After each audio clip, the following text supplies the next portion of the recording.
Sinabi mismo ni Shams at Kobe Price na Lakers insider na hindi pa rin tapos ang interes ng mga to na makakuha ngayon si Kuminga kahit nakuha na nila itong si Matisse Thybulle sa 1 year 3.3 million contract lang. Naghahanda yung mga to ng backup plan kung sakali lang na hindi sila magkasundo kontra dito sa Hawks para kay Kuminga. Dahil ang Lakers nawalan ng tatlong wing defender sa offseason na to, LeBron, Hachimura at Marcus Smart. Kaya yan yung gusto nilang mapunan talaga. Hindi na rin masama na nakuha nila itong si Matisse na naging all defensive team rin sa recent performance niya. Tumaas pa ang shooting percentage niya kahit limited ang playing time. Kaya nakikitang good move to. Pero hindi pa rin nga raw yan sapat at hindi pa talaga tapos ang Lakers sa paghahabol kay Kuminga. Dahil iba pa rin yung ceiling ni Kuminga kumpara kay Thybulle. Elite defender, limited scorer kasi itong si Matisse. Samantalang si Kuminga, mas mataas ang offensive upside, mas batang wing. Pero kahit ganun nga raw, hindi pa siya totally consistent. Restricted free agent si Kuminga, hawak pa rin ng Hawks ang contract rights niya. Kung gusto nga raw talaga ng Lakers makuha yan, kailangan pa rin ng sign and trade deal.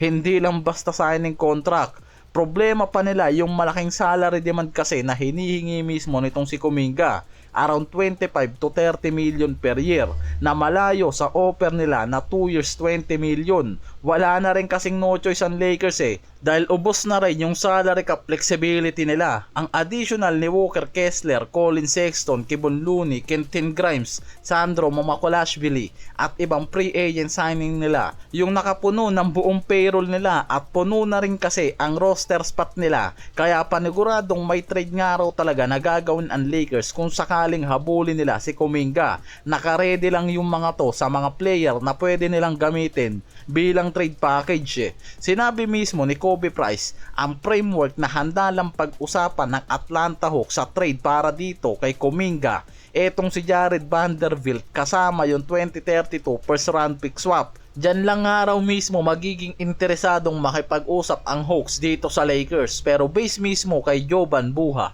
ayaw isama ng Lakers yung 2032 first round pick swap nila dahil yan na lang rin yung natitirang future draft asset nila Gusto nila si Kuminga pero wala silang balak gamitin yung natitirang long term draft capital nila. Kaya nalalagay rin sa alanganin kaya hindi lang basta dahil sa salary offer, pati yung trade draft compensation na rin yung nagiging problema nitong Lakers para makuha si Kuminga sa Atlanta Hawks. Kaya yung ginawang movement na to ng Lakers para kay Matisse, parang backup plan na lang talaga.